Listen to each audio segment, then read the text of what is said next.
영국 스코틀랜드 에든버러가 발칵 뒤집어졌습니다. 200년 역사의 맥그리거 저택에 침입자가 들어왔습니다. 명견 잉글리시 세터 3마리는 위층에서 짖기만 했죠. 저택 뒤편엔 하얀 진돗개 1마리. 집사는 이 개를 동양의 잡종이라며 무시했었습니다. 누가 봐도 불가능한 상황이었습니다. 하지만 믿을 수 없는 일이 벌어졌습니다.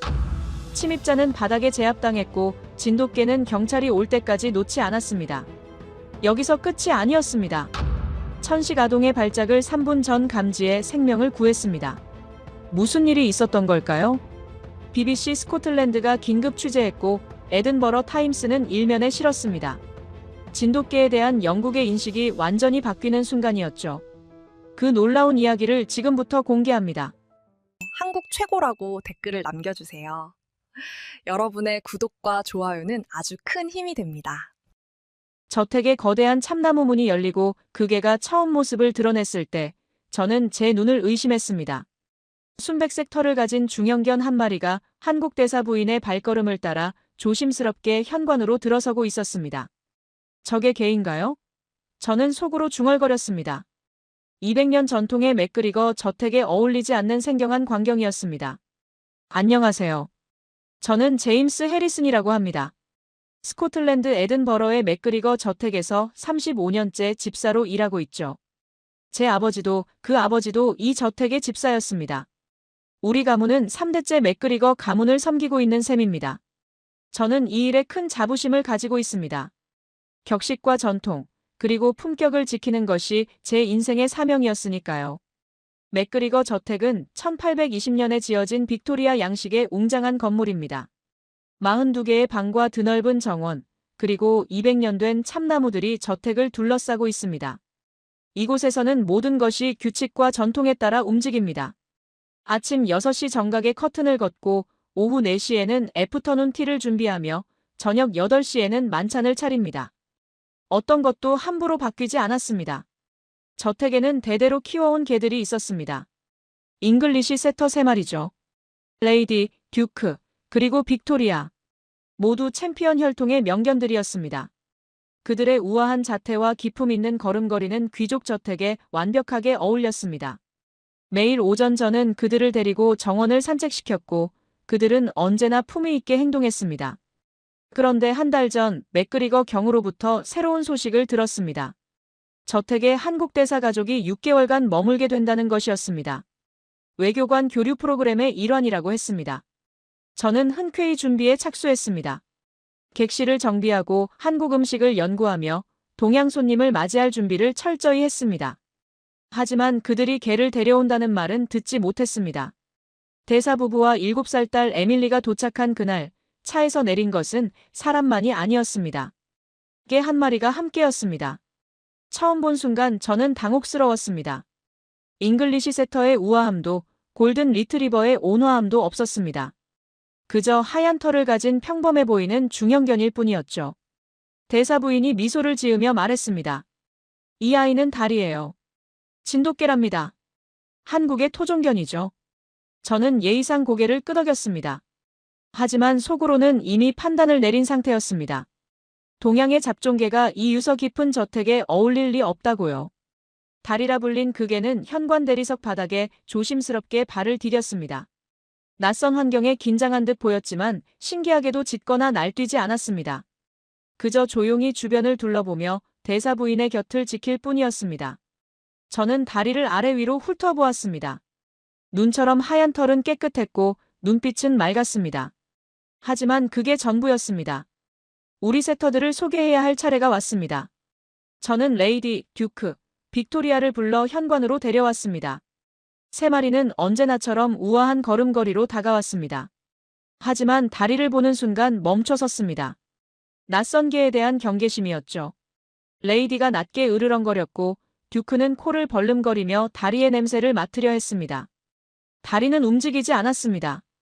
공격적인 자세도 두려워하는 모습도 보이지 않았습니다. 그저 차분하게 세터들을 바라보며 자리를 지켰습니다. 순백의 털이 현관의 샹들리에 빛을 받아 은은하게 빛났지만 저는 그 아름다움을 알아보지 못했습니다. 대사 부인이 다리에 목을 쓰다듬으며 괜찮다고 속삭였습니다. 저는 그 광경을 지켜보며 한숨을 삼켰습니다.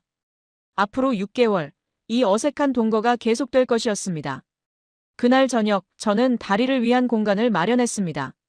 물론 세터들이 쓰는 넓고 따뜻한 방이 아니었습니다. 저택 뒤편의 작은 창고 옆 공간이었죠. 담요 한 장과 물그릇, 밥그릇만 놓아두었습니다. 대사 부인은 아무 말도 하지 않았지만 그녀의 눈빛에서 아쉬움을 읽을 수 있었습니다. 저는 제 선택이 옳다고 믿었습니다. 200년 전통의 저택에는 그에 걸맞은 품격이 필요했으니까요. 동양에서 온 이름 모를 개에게 우리 세터들과 같은 대우를 해줄 수는 없었습니다. 그건 전통에 대한 모독이라고 생각했죠. 하지만 그때의 저는 몰랐습니다. 진정한 품격이 혈통이 아니라 행동에서 나온다는 것을요. 다리가 저택에 온 지 일주일이 지났습니다. 그 사이 저는 다리를 대하는 명확한 원칙을 세웠습니다. 최소한의 예의만 지키되 세터들과 같은 대우는 하지 않는다는 것이었죠. 아침 6시 30분, 저는 언제나처럼 세터들의 아침 식사를 준비했습니다. 최고급 유기농 사료에 삶은 닭가슴살과 야채를 섞어 정성껏 만든 식사였습니다. 레이디, 듀크, 빅토리아는 각자의 은식기에 담긴 음식을 우아하게 먹었습니다. 다리의 차례가 되었을 때 저는 평범한 스테인리스 그릇에 일반 사료만 담아주었습니다. 삶은 고기도 야채도 없었습니다. 다리는 불평하지 않았습니다. 그저 조용히 다가와 제가 내려놓은 그릇의 음식을 먹을 뿐이었죠. 하지만 가끔 세터들의 그릇을 힐끗 쳐다보는 모습에서 아쉬움을 느낄 수 있었습니다. 산책 시간도 마찬가지였습니다. 매일 오전 9시, 저는 세터 3마리를 데리고 저택 정원을 산책시켰습니다. 200년 된 참나무 길을 따라 천천히 걷는 것은 저택의 오랜 전통이었습니다. 세터들은 제 옆을 나란히 걸으며 품위 있는 자태를 뽐냈습니다. 다리도 함께 가고 싶어 했습니다. 창문 너머로 저희를 바라보는 다리의 눈빛을 저는 외면했습니다. 대사 부인이 조심스럽게 물었습니다. 제임스 씨, 다리도 함께 산책시켜 주실 수 있나요? 저는 정중하게 거절했습니다. 부인, 세터들은 정해진 루틴이 있습니다. 낯선 개가 함께하면 그들이 불편해할 수 있습니다. 대사 부인은 더 이상 말하지 않았습니다. 하지만 그녀의 표정에서 실망을 읽을 수 있었죠. 저택의 다른 직원들도 제 태도를 따랐습니다. 요리사 마거릿은 세터들에게는 간식으로 수제 비스킷을 구워주었지만 다리에게는 한 번도 간식을 주지 않았습니다. 정원사 토마스는 세터들이 정원을 돌아다니는 것은 환영했지만 다리가 정원에 나오면 못마땅한 표정을 지었습니다. 하녀 엘리자베스는 세터들의 털을 정성껏 빗겨주었지만 다리는 쳐다보지도 않았습니다. 휴식 공간도 차별이 있었습니다. 세터들은 저택 응접실의 벽난로 앞 푹신한 쿠션에서 쉴 수 있었습니다. 따뜻한 불빛과 부드러운 카펫, 그리고 편안한 분위기 속에서 그들은 낮잠을 즐겼죠. 반면 다리는 여전히 저택 뒤편의 좁은 공간에 머물렀습니다. 차가운 바람이 스며드는 곳이었지만 다리는 담요 한 장으로 추위를 견뎌야 했습니다. 어느 비 오는 오후였습니다. 세터들은 응접실에서 따뜻하게 쉬고 있었고 저는 차를 준비하고 있었습니다. 창밖을 보니 다리가 비를 맞으며 처마 밑에 옹크리고 앉아 있었습니다. 젖은 하얀 털이 축축하게 가라앉아 있었죠. 잠시 망설였지만 저는 그대로 지나쳤습니다. 걔는 원래 비를 맞아도 괜찮다고 스스로를 설득했습니다. 하지만 대사 부인은 달랐습니다. 그녀는 우산을 들고 밖으로 나가 다리를 데리고 들어왔습니다. 젖은 털을 정성껏 닦아주고 따뜻한 담요로 감싸주었죠. 다리는 대사 부인의 손길에 몸을 맡기며 조용히 꼬리를 흔들었습니다. 그 모습을 보며 저는 왠지 모를 불편함을 느꼈습니다. 하지만 그 감정이 무엇인지 깊이 생각하지 않으려 했습니다. 며칠 후, 저택의 맥그리거 경의 친구들이 방문했습니다. 그들은 세터들을 보며 감탄했습니다. 정말 아름다운 개들이군요. 역시 명문가는 다르네요. 저는 자랑스럽게 세터들의 혈통과 역사를 설명했습니다. 그러다 한 손님이 다리를 발견했습니다. 저 하얀 개는 뭡니까? 저는 무심하게 대답했습니다. 아, 저건 손님이 데려온 동양개입니다. 별로 특별할 건 없습니다. 대사 부인이 그 대화를 들었는지는 모르겠습니다. 하지만 그날 저녁 그녀가 다리를 안고 조용히 우는 모습을 우연히 보았습니다. 다리야, 미안해. 내가 이렇게 외로울 줄 몰랐어. 조금만 참자. 곧 한국으로 돌아갈 거야. 그녀의 목소리에는 깊은 슬픔이 묻어 있었습니다. 다리는 그런 상황에서도 품위를 잃지 않았습니다. 짖거나 물건을 망가뜨리지 않았고 사람을 괴롭히지도 않았습니다. 그저 조용히 자기 자리를 지키며 대사 가족을 따라다닐 뿐이었죠. 특히 어린 에밀리가 다가오면 꼬리를 살랑거리며 반겼지만 절대 먼저 달려들거나 과하게 행동하지 않았습니다. 저는 그런 다리를 보며 가끔 이상한 생각을 했습니다. 저게는 왜 저렇게 조용할까? 왜 항의하지 않을까? 하지만 곧 그런 생각을 지워버렸습니다. 걔는 개일 뿐이니까요. 그리고 저는 제 일을 계속했습니다. 세터들을 보살피고 저택의 전통을 지키는 일 말입니다. 하지만 제 마음 한편에는 설명할 수 없는 무언가가 자리 잡기 시작했습니다. 유리 깨지는 소리가 1층에서 들려왔습니다. 새벽 2시 30분이었습니다. 저는 잠에서 깨어나 귀를 기울였습니다. 다시 한번 무언가 넘어지는 둔탁한 소리가 들렸죠. 심장이 빠르게 뛰기 시작했습니다. 35년간 집사로 일하며 이런 일은 처음이었습니다. 저는 서둘러 가운을 걸치고 복도로 나왔습니다. 세터들이 자는 방에서 요란한 짖는 소리가 터져 나왔습니다. 레이디, 듀크, 빅토리아 모두 흥분한 상태였죠. 저는 그들의 방문을 열었습니다. 세터들은 문 밖으로 고개를 내밀며 지저댔지만 아래층으로 내려가려 하지 않았습니다. 평소의 우아함은 온데간데 없었고 겁에 질린 모습이 역력했습니다. 레이디, 듀크, 빅토리아. 조용히 해요. 저는 그들을 진정시키려 했지만 소용없었습니다. 아래층에서 또다시 소리가 들렸습니다. 이번에는 서재 쪽이었습니다. 누군가 분명히 집안에 침입한 것이었습니다. 저는 휴대전화로 경찰에 신고했습니다. 하지만 경찰이 도착하기까지는 최소 10분이 걸릴 것이었습니다.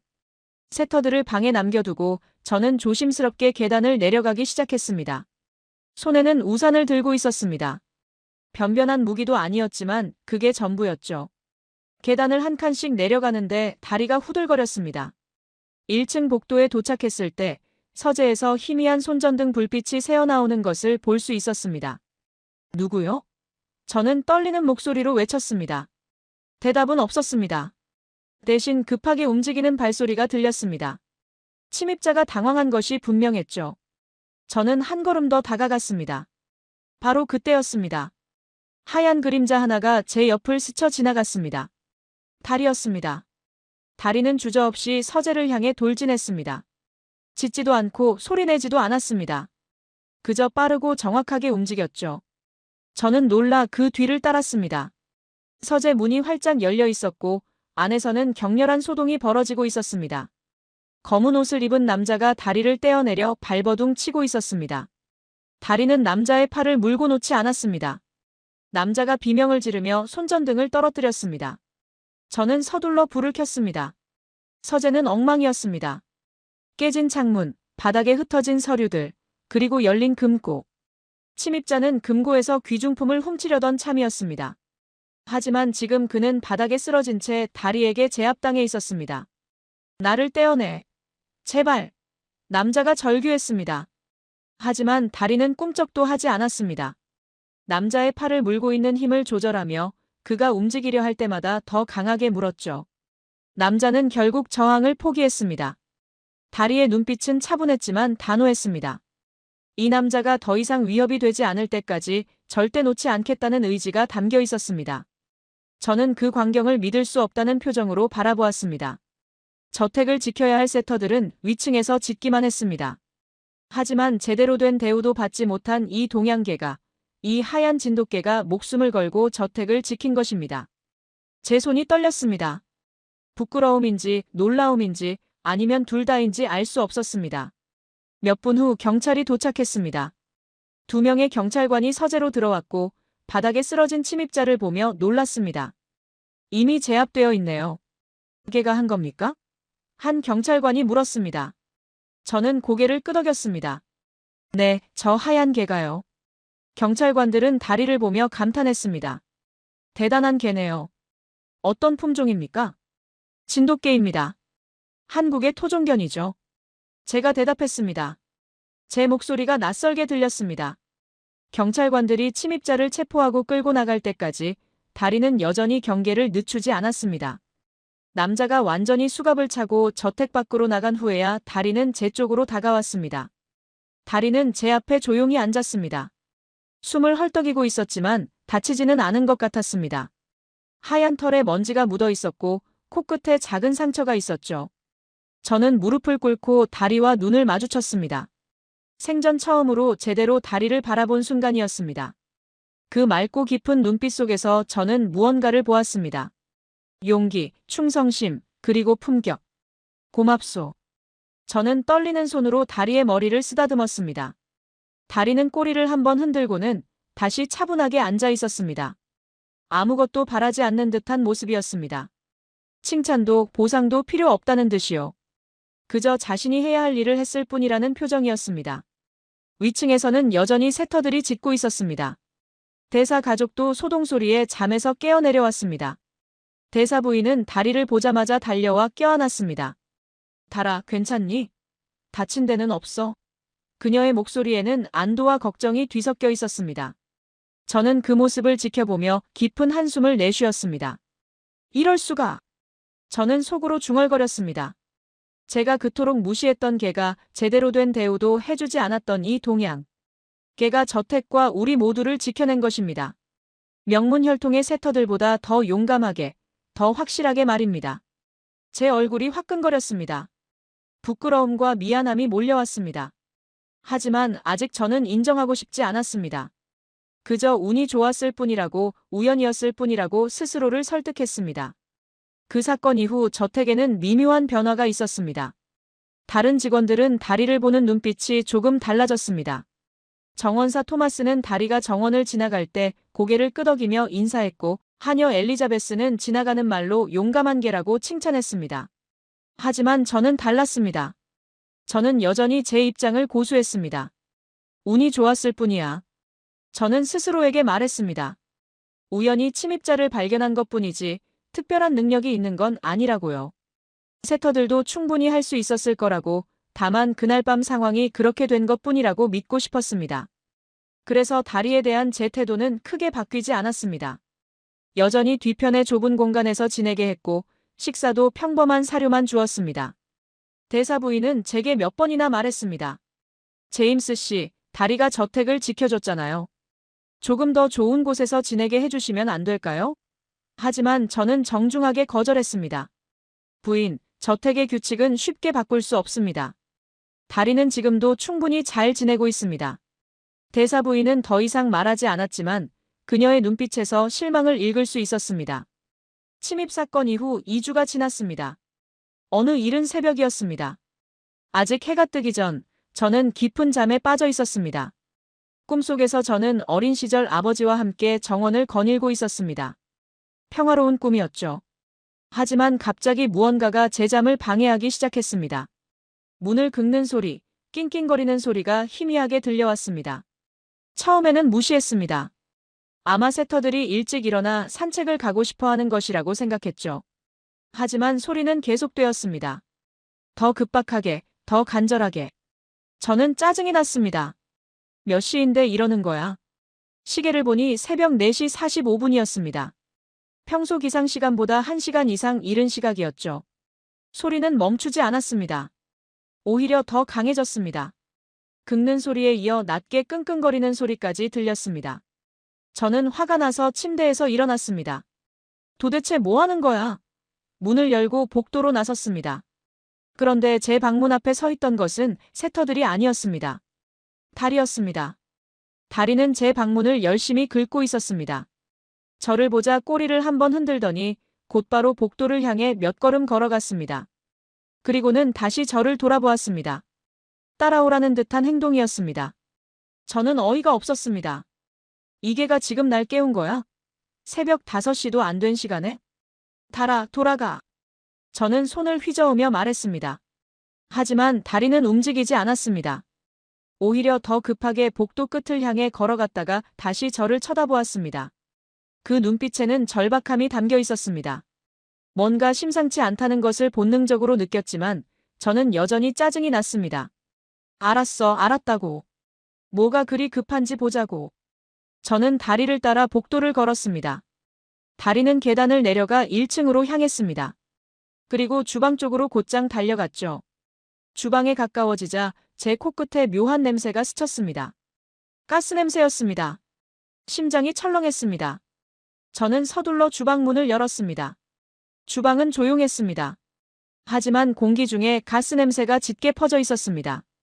저는 급히 창문을 열고 환기를 시작했습니다. 가스레인지를 확인하니 밸브가 완전히 잠기지 않은 채로 미세하게 가스가 새고 있었습니다. 어젯밤 요리사 마거릿이 설거지를 마친 후 제대로 확인하지 않은 모양이었습니다. 만약 조금 더 시간이 지났다면, 아니면 누군가 불을 켰다면 어떻게 되었을까요? 저는 상상만으로도 온몸에 소름이 돋았습니다. 폭발이 일어났을 것입니다. 200년 역사의 저택이 한순간에 사라질 수도 있었죠. 저는 가스밸브를 완전히 잠그고 한참 동안 창문을 열어 환기를 시켰습니다. 다리는 주방 입구에 조용히 앉아 저를 바라보고 있었습니다. 저는 천천히 다리에게 다가갔습니다. 달아, 내가 이 냄새를 맡은 거야? 다리는 꼬리를 한번 흔들었습니다. 마치 당연한 일을 했다는 듯한 표정이었습니다. 저는 무릎을 꿇고 다리와 눈을 마주쳤습니다. 어떻게 이 냄새를 맡을 수 있었지? 저는 중얼거렸습니다. 다리가 지내는 곳은 저택 뒤편이었습니다. 주방에서 상당히 떨어진 곳이었죠. 그런데 그 먼 거리에서 미세한 가스 누출을 감지하다니. 그것도 새벽 5시도 안 된 시각에 말입니다. 게다가 침입 사건 때처럼 큰 소동도 아니었습니다. 그저 작은 가스 누출이었죠. 하지만 다리는 그것을 감지했고 저를 깨웠고 이곳까지 안내한 것입니다. 저는 다리의 머리를 조심스럽게 쓰다듬었습니다. 고맙소, 달아. 정말 고맙소. 제 목소리가 떨렸습니다. 다리는 제 손길을 받으며 눈을 가늘게 떴습니다. 평화로운 표정이었습니다. 저는 한참 동안 그 자리에 앉아 다리를 쓰다듬었습니다. 마음 한편에서는 인정하고 싶지 않은 감정이 밀려왔습니다. 2번이야. 이제 2번째야. 저는 속으로 중얼거렸습니다. 첫 번째는 운이라고 치부할 수 있었습니다. 하지만 2번째는 어떻게 설명해야 할까요? 우연이라고 하기엔 너무나 명확한 능력이었습니다. 후각, 판단력, 그리고 사람을 향한 헌신. 이 모든 것이 다리에게 있었습니다. 하지만 저는 여전히 완전히 인정하고 싶지 않았습니다. 겉으로는 담담한 척했습니다. 아침 식사 시간에 직원들에게 가스 누출 사건을 전했을 때도 다리가 발견했다고만 간단히 말했습니다. 특별히 칭찬하거나 감사를 표현하지 않았죠. 마거릿에게는 앞으로 조심하라고 주의만 주었습니다. 대사 부인이 그 소식을 듣고 제게 왔습니다. 제임스 씨, 다리가 또 저택을 구했다면서요? 저는 고개를 끄덕였습니다. 네, 그렇습니다. 하지만 제 목소리는 여전히 무덤덤했습니다. 대사 부인은 제 표정을 살피더니 한숨을 쉬었습니다. 다리는 정말 특별한 아이예요. 언젠가는 알아주실 거라 믿어요. 그날 밤, 저는 잠들기 전 창문 너머로 다리가 있는 곳을 바라보았습니다. 작은 등불 아래 담요 위에 웅크리고 있는 하얀 그림자가 보였습니다. 제 가슴 한편이 묵직하게 내려앉았습니다. 가스 누출 사건 이후 일주일이 지났습니다. 저는 여전히 다리를 완전히 인정하지 않으려 애썼습니다. 하지만 마음 한구석에서는 뭔가가 조금씩 무너지고 있었습니다. 다리를 볼 때마다 묘한 감정이 들었죠. 미안함일까요? 아니면 존경심일까요? 저는 그 감정을 애써 무시하려 했습니다. 어느 화창한 오후였습니다. 봄 햇살이 따스하게 내리쬐는 날이었죠. 저는 응접실에서 차 준비를 하고 있었고 창밖으로는 정원에서 노는 에밀리의 모습이 보였습니다. 7살 에밀리는 활발한 아이였습니다. 꽃밭 사이를 뛰어다니며 나비를 쫓고 있었죠. 대사 부인은 벤치에 앉아 책을 읽으며 가끔씩 딸을 바라보았습니다. 에밀리에게는 심한 천식이 있었습니다. 처음 저택에 왔을 때 대사 부인이 저에게 당부했었죠. 제임스 씨, 에밀리가 천식이 있어요. 갑자기 호흡이 곤란해지면 바로 알려주세요. 흡입기를 항상 가까이 둬야 해요. 저는 그 말을 기억하고 있었습니다. 에밀리의 약과 흡입기는 응접실 서랍에 항상 보관되어 있었습니다. 다리도 정원에 있었습니다. 요즘은 대사 부인이 에밀리와 함께 나갈 때 다리도 데리고 나왔습니다. 다리는 늘 에밀리 근처에서 조용히 지켰습니다. 아이가 뛰어놀 때는 적당한 거리를 두고 지켜보았고 아이가 쉴 때는 가까이 다가가 곁을 지켰죠. 저는 창문 너머로 그 모습을 지켜보곤 했습니다. 그런데 그날은 뭔가 달랐습니다. 다리의 행동이 평소와 다르게 느껴졌습니다. 다리는 에밀리 주위를 계속 맴돌았습니다. 아이가 움직이면 바짝 따라붙었고 아이가 서면 코를 킁킁거리며 아이의 얼굴을 살폈습니다. 심지어 대사 부인 쪽으로 몇 번이나 다가갔다가 다시 에밀리에게로 돌아오기를 반복했습니다. 저는 이상하다고 생각했습니다. 다리는 평소에 차분한 개였습니다. 그런데 지금은 명백히 불안해하고 있었죠. 저는 차 준비를 멈추고 창가로 다가갔습니다. 에밀리는 여전히 뛰어놀고 있었습니다. 겉보기에는 아무 문제가 없어 보였습니다. 하지만 다리의 행동은 점점 더 급박해졌습니다. 다리는 에밀리의 치마를 살짝 물고 잡아당겼습니다. 아이를 멈추게 하려는 것처럼 보였습니다. 그러고는 대사 부인에게 달려가 낑낑거리기 시작했습니다. 대사 부인은 책에서 눈을 떼고 다리를 내려다보았습니다. 달아, 왜 그래? 다리는 다시 에밀리 쪽을 돌아보며 짧게 짖었습니다. 평소에 짖지 않던 다리가 짖는 것은 심상치 않았습니다. 저는 본능적으로 뭔가 잘못되었다고 느꼈습니다. 문을 열고 서둘러 정원으로 나갔습니다. 부인, 에밀리에게 무슨 문제가 있는 것 같습니까? 대사 부인도 이제야 심각성을 느낀 듯 벌떡 일어나 딸에게 달려갔습니다. 에밀리야, 괜찮니? 에밀리는 여전히 웃고 있었습니다. 하지만 자세히 보니 호흡이 조금 빨라진 것 같았습니다. 대사 부인이 아이의 얼굴을 살폈습니다. 에밀리의 입술이 미세하게 파래지고 있었습니다.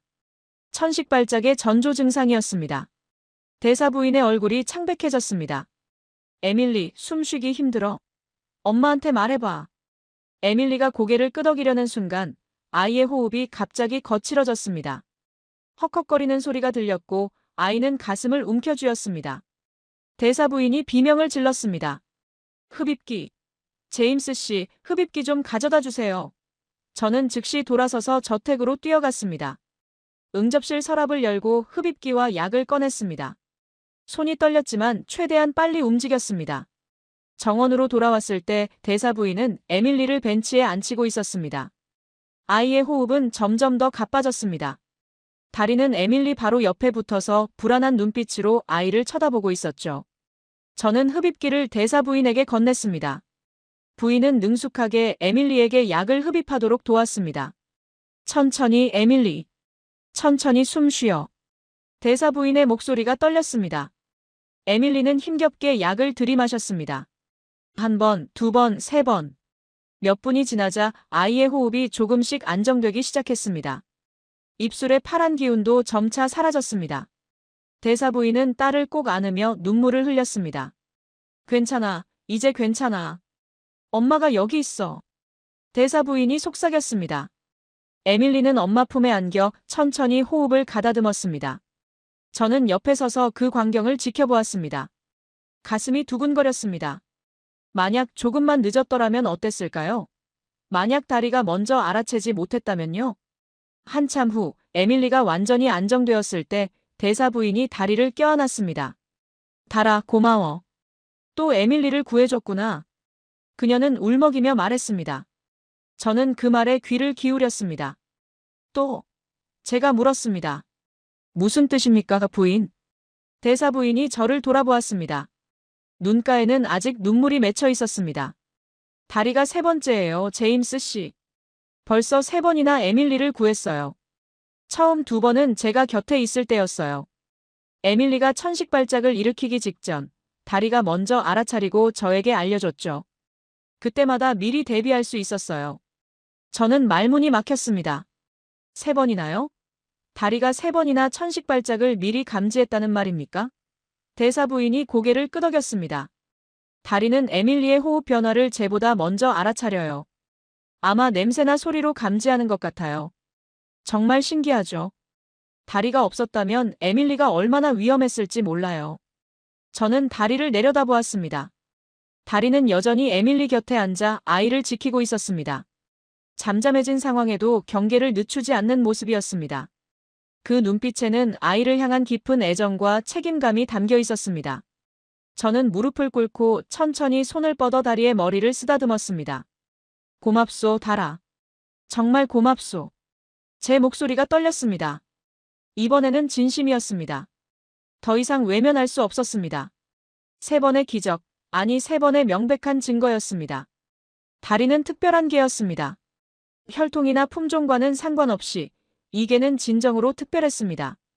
그날 밤 저는 잠들 수가 없었습니다. 침대에 누워 천장만 바라보았습니다. 에밀리의 가쁜 숨소리, 대사 부인의 떨리는 목소리, 그리고 다리의 그 눈빛이 계속 머릿속을 맴돌았습니다. 3번이나 에밀리를 구했다는 말이 귓가에서 떠나지 않았습니다. 침입자 제압, 가스 누출 감지, 그리고 오늘의 천식 발작 예방까지. 더 이상 우연이라고 할 수 없었습니다. 저는 일어나 창밖을 내다보았습니다. 달빛 아래 저택 뒤편이 희미하게 보였습니다. 다리가 있는 곳이었죠. 작은 등불 하나가 깜빡이고 있었습니다. 저는 가운을 걸치고 조용히 방을 나섰습니다. 복도를 지나 계단을 내려가며 제 자신에게 물었습니다. 나는 지금 무엇을 하고 있는 거지? 뒤편으로 가는 문을 열었습니다. 차가운 밤 공기가 얼굴을 스쳤습니다. 저는 천천히 다리가 있는 곳으로 걸어갔습니다. 발소리를 최대한 죽였지만 다리는 이미 제 존재를 알아챈 듯 했습니다. 고개를 들고 저를 바라보고 있었습니다. 짖지도 않고 일어서지도 않았습니다. 그저 조용히 저를 바라볼 뿐이었죠. 달아.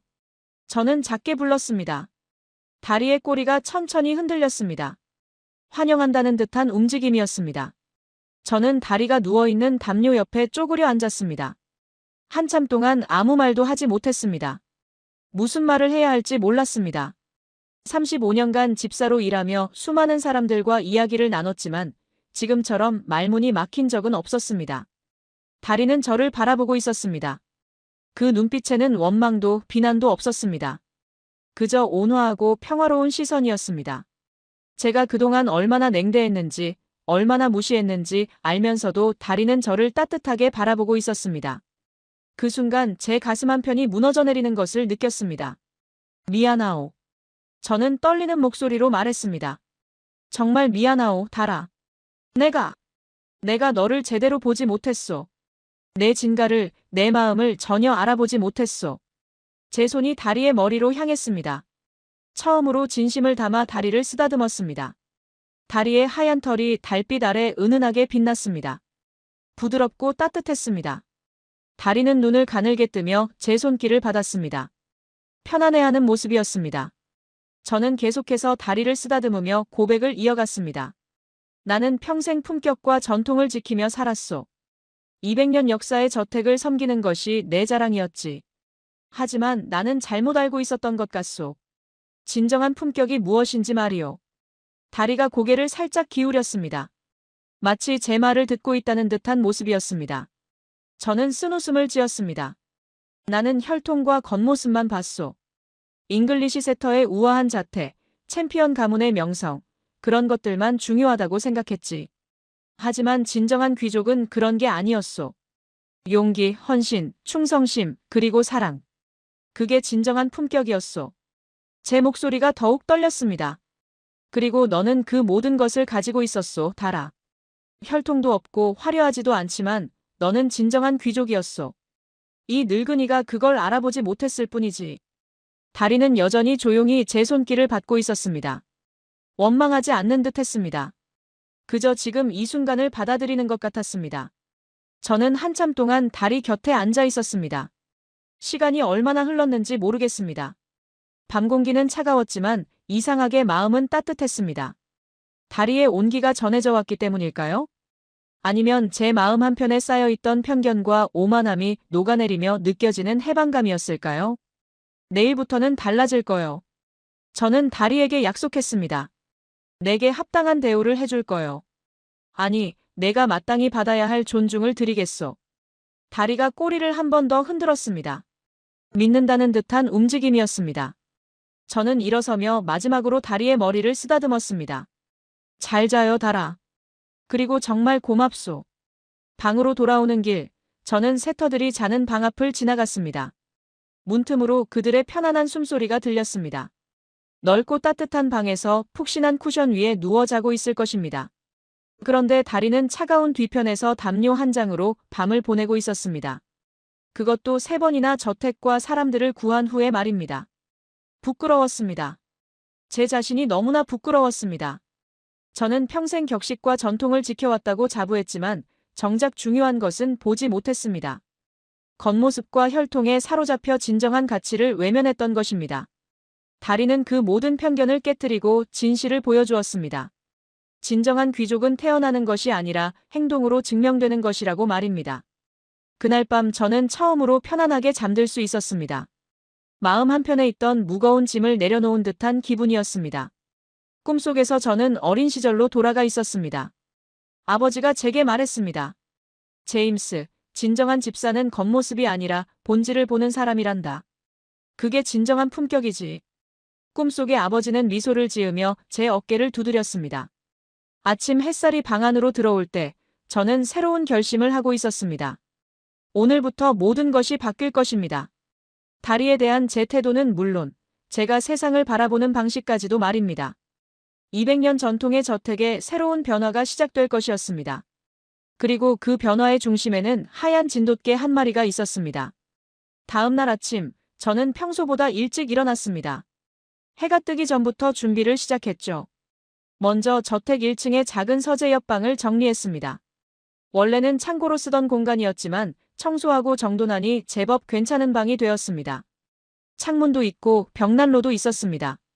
세터들의 방만큼은 아니어도 충분히 따뜻하고 편안한 공간이었습니다. 요리사 마거릿이 주방에 나왔을 때 저는 이미 다리의 아침 식사를 준비하고 있었습니다. 삶은 닭가슴살과 야채, 그리고 최고급 유기농 사료를 섞었습니다. 세터들에게 주는 것과 똑같은 식사였죠. 마거릿이 놀란 표정으로 물었습니다. 제임스 씨, 그게 다리 거예요? 저는 고개를 끄덕였습니다. 그렇죠. 앞으로 다리도 세터들과 똑같이 대접할 거요. 아침 6시 30분, 저는 직접 다리를 찾아갔습니다. 다리는 제 발소리를 듣고 일어나 꼬리를 흔들었습니다. 좋은 아침이요, 달아. 오늘부터는 새로운 곳에서 지내게 될 거요. 저는 다리를 새로 준비한 방으로 안내했습니다. 다리는 방 안으로 들어서며 주변을 둘러보았습니다. 그리고는 저를 쳐다보았습니다. 마치 이게 정말 자기 방이냐고 묻는 것 같았습니다. 그렇죠. 이제 여기가 내 방이요. 저는 바닥에 깔아둔 푹신한 쿠션을 가리켰습니다. 다리는 천천히 다가가 쿠션 위에 누웠습니다. 처음으로 편안한 곳에서 쉴 수 있게 된 것이었죠. 저는 다리의 머리를 쓰다듬으며 미소를 지었습니다. 마땅히 받아야 할 대우를 이제야 해주게 되어 미안하오. 그날부터 다리의 일상은 완전히 바뀌었습니다. 아침 식사는 세터들과 함께, 산책도 함께 했습니다. 처음에 세터들은 다리가 자신들과 나란히 걷는 것을 이상하게 여겼습니다. 하지만 며칠 지나지 않아 익숙해졌죠. 특히 레이디는 다리와 친해지기 시작했습니다. 산책 중에 서로 냄새를 맡고 가끔은 함께 뛰어놀기도 했습니다. 하지만 저는 거기서 멈추지 않았습니다. 다리에 대해 제대로 알고 싶었습니다. 저녁 시간, 저는 서재에 앉아 인터넷으로 진돗개에 대해 검색하기 시작했습니다. 처음 읽은 글은 한국문화재청의 자료였습니다. 진돗개는 대한민국 천연기념물 제53호로 지정된 한국의 토종견입니다. 저는 놀라며 계속 읽어내려갔습니다. 진돗개의 역사는 수백 년을 거슬러 올라갔습니다. 한국의 진도라는 섬에서 유래한 이 견종은 뛰어난 충성심과 용맹성으로 유명했습니다. 주인을 평생 한 번만 섬기며 위급한 상황에서는 목숨을 걸고 주인을 지킨다는 기록들이 있었습니다. 어떤 이야기에서는 진돗개가 수백 킬로미터를 걸어 주인을 찾아갔다는 내용도 있었습니다. 저는 더 깊이 파고들었습니다. 진돗개의 특성에 대한 연구 자료들을 찾았습니다. 진돗개는 매우 영리하며 독립적인 판단 능력이 뛰어나다고 했습니다. 또한 후각이 발달하여 사냥견으로도 훌륭하며 집을 지키는 능력도 탁월하다고 했습니다. 그리고 가장 중요한 특성, 주인과 가족에 대한 헌신적인 사랑이었습니다. 한 연구 논문에서는 진돗개의 감정 인식 능력에 대해 다루고 있었습니다. 진돗개는 사람의 감정 변화를 빠르게 감지하며 특히 위험이나 질병의 전조 증상을 알아차리는 능력이 뛰어나다는 내용이었습니다. 저는 에밀리의 천식 발작을 미리 감지한 다리의 모습을 떠올렸습니다. 연구 내용과 정확히 일치했습니다.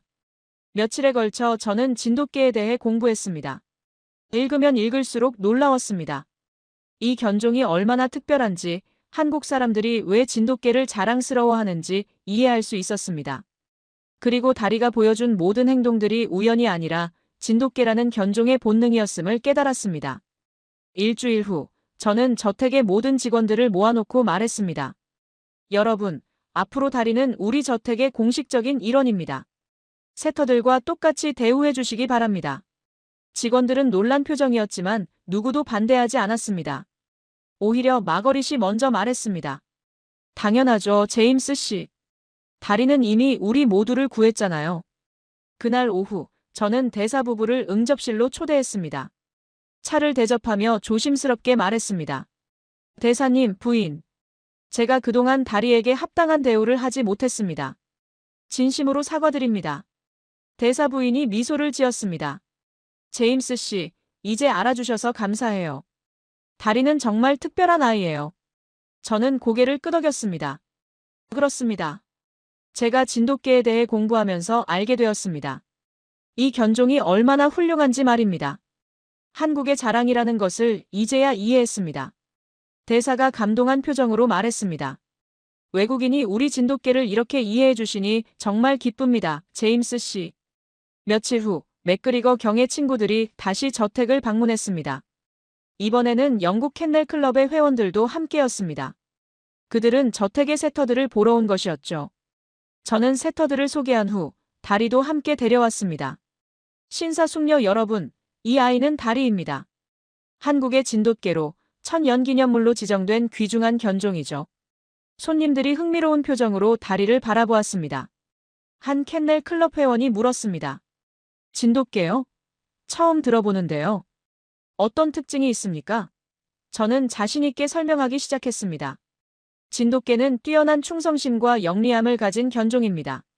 그리고 이 다리는 3번이나 우리 저택을 구했습니다. 저는 침입자 제압, 가스 누출 감지, 에밀리의 천식 발작 예방에 대해 상세히 이야기했습니다.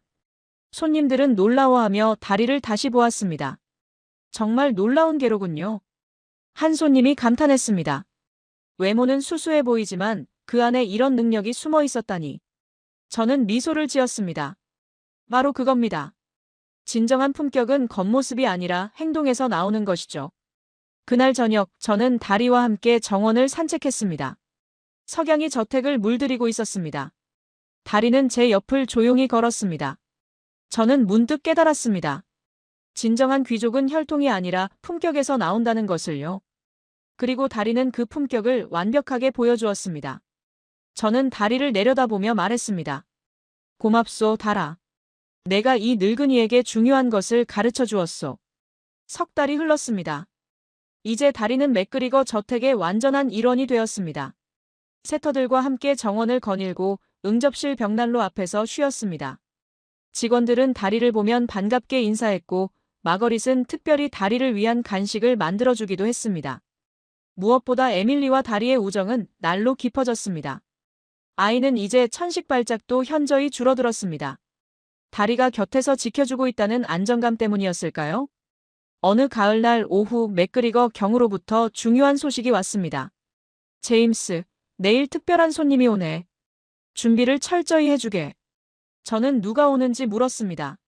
맥그리거 경이 의미심장한 미소를 지으며 답했습니다. 왕실 관계자일세. 켄싱턴 궁의 부집사장이 방문한다고 하네. 다음 날, 저는 완벽한 준비를 마쳤습니다. 저택은 빛이 났고 모든 것이 제자리에 있었습니다. 오후 3시 검은색 벤틀리 한 대가 저택 앞에 멈췄습니다. 60대 중반으로 보이는 품위 있는 신사가 차에서 내렸습니다. 윌리엄 체인벌린 경이었습니다. 왕실에서 40년간 봉직한 전설적인 집사였죠. 환영합니다, 체인벌린 경. 저는 정중하게 인사했습니다. 그는 저택을 둘러보며 감탄했습니다. 훌륭하군요, 해리슨 씨. 역시 명성대로입니다. 우리는 응접실로 자리를 옮겼습니다. 차를 대접하며 대화를 나누던 중 체인벌린 경이 본론을 꺼냈습니다. 해리슨 씨, 제가 여기 온 이유는 특별합니다. 캔넬 클럽에서 흥미로운 이야기를 들었죠. 한국 진돗개에 대한 이야기를요. 저는 놀라며 다리 쪽을 바라보았습니다. 다리는 제 발치에 조용히 앉아 있었습니다. 체인벌린 경이 계속했습니다. 침입자를 제압하고 가스 누출을 감지하고 천식 아동을 구했다는 이야기 말입니다. 왕실에서도 이 이야기에 큰 관심을 가지고 있습니다. 특히 왕실 어린이들 중에도 천식을 앓는 분이 계시거든요. 저는 자랑스럽게 다리를 소개했습니다. 이 아이가 바로 다리입니다. 진돗개라는 한국의 천연 기념물 견종이죠. 체인벌링경은 다리에게 다가가 무릎을 꿇었습니다. 그는 전문가의 눈으로 다리를 살폈습니다. 털의 상태, 근육의 발달, 눈빛의 영민함까지 세심하게 관찰했습니다. 놀랍군요. 정말 훌륭한 개입니다. 외모는 화려하지 않지만 그 안에 특별함이 담겨 있네요. 저는 지난 몇 달간의 이야기를 들려주었습니다. 처음 다리를 만났을 때의 편견, 그리고 다리가 보여준 놀라운 능력들, 마침내 제가 깨달은 진실까지. 체인벌링경은 진지하게 들었습니다. 그리고 고개를 끄덕이며 말했습니다. 해리슨 씨, 당신은 중요한 것을 배우셨군요. 200년 전통보다 더 귀한 교훈을요. 바로 그겁니다. 저는 답했습니다. 저는 평생 혈통과 격식을 중시했습니다. 하지만 다리가 가르쳐 주었습니다. 진정한 품격은 태어나는 것이 아니라 행동으로 증명되는 것이라고요. 진돗개라는 견종은 그것을 완벽하게 보여줍니다. 충성심, 용기, 헌신, 그리고 사랑. 이 모든 것이 바로 진정한 귀족의 덕목입니다. 체인벌링경이 미소를 지었습니다. 왕실에서도 진돗개에 대해 더 알아보고 싶어 합니다. 혹시 한국에서 진돗개를 들여올 방법이 있을까요? 저는 대사 부부를 불렀습니다. 그들이 왔을 때 체인벌링경의 요청을 전했습니다. 대사는 기쁜 표정으로 답했습니다. 물론입니다. 한국 정부에서도 진돗개를 세계에 알리는 것을 환영할 겁니다. 그날 저녁 맥그리거 경이 저를 서재로 불렀습니다. 제임스, 자네에게 제안이 있네. 정원에 작은 기념물을 설치하려고 하네. 다리를 기념하는 거지. 저는 놀라 물었습니다. 기념물이요? 맥그리거 경이 고개를 끄덕였습니다. 그렇네. 다리는 우리 저택을 3번이나 구했네. 그리고 자네에게 중요한 교훈을 가르쳐 주었고. 이건 새로운 전통의 시작일세. 한 달 후, 정원의 중앙화단 옆에 작은 청동 기념패가 세워졌습니다. 거기에는 이렇게 새겨져 있었습니다. 다리를 기념하며. 진정한 품격은 혈통이 아닌 행동에서 나온다. 2024년. 제막식에는 대사 가족, 저택 직원들, 그리고 체인벌링경까지 참석했습니다. 다리는 기념패 앞에 조용히 앉아 있었습니다. 에밀리가 다리를 껴안으며 말했습니다. 달아, 내가 우리 집 영웅이야. 다리는 꼬리를 흔들며 아이의 얼굴을 핥았습니다. 그 모습을 보며 저는 미소를 지었습니다. 200년 전통의 저택에 새로운 역사가 쓰인 것입니다.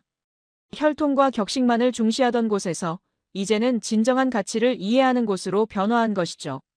대사 가족의 6개월 임기가 끝나갈 무렵 대사 부인이 저를 찾아왔습니다. 눈가에 눈물이 맺혀 있었습니다. 제임스 씨, 다음 주면 한국으로 돌아가야 해요. 다리와 헤어지는 게 너무 슬퍼요. 저는 고개를 저었습니다. 부인, 다리는 언제든 다시 이곳에 올 수 있습니다. 이제 이곳은 다리의 2번째 고향이니까요. 체인벌링경은 약속을 지켰습니다. 몇 달 후, 왕실에서 공식적으로 한국에서 진돗개 2마리를 입양했다는 소식이 전해졌습니다. 영국 언론은 이 소식을 크게 다뤘고 진돗개에 대한 관심이 높아졌습니다. 한국의 토종견이 영국 왕실에 인정받았다는 사실은 양국 관계에도 긍정적인 영향을 미쳤습니다. 저는 가끔 정원의 기념패 앞에 서곤 합니다. 그리고 다리와 함께한 시간들을 떠올립니다. 처음 만났을 때의 편견, 다리가 보여준 용기와 헌신, 그리고 제가 배운 교훈. 35년간 집사로 살아오며 많은 것을 경험했지만 다리만큼 큰 영향을 준 존재는 없었습니다. 한 마리의 진돗개가 200년 전통의 저택을 변화시켰고 한 늙은 집사의 인생을 바꾸어 놓았습니다.